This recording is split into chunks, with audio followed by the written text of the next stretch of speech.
அஸ்ஸலாமு அலைக்கும் வரஹ்மத்துல்லாஹி வபரகாத்துஹு.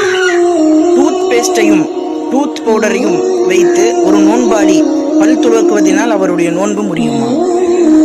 ஃபுகஹாக்கள் எழுதுகிறார்கள், டூத் பேஸ்ட் மற்றும் டூத் பவுடரை, அதாவது வெள்ளை பசை போன்ற விஷயங்களை பயன்படுத்துவதால் நோன்பாளி பயன்படுத்துவது என்பது மக்ரூஹ். ஏனென்றால் அது தொண்டையில் நுழையும் பொழுது நோன்பை அது முறித்துவிடும்.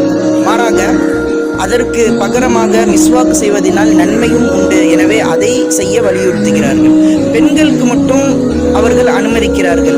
பெண்கள் டூத் பேஸ்டையும் டூத் பவுடரையும் வைத்து பல் துலக்கிக் கொள்ளலாம். ஏனென்றால் மிஸ்வாக் செய்வதால் அவர்களுடைய ஈறுகளில் ரத்தம் வழியக்கூடிய அபாயம் இருக்கின்றது. கிதாப்களில் எழுதுகிறார்கள்,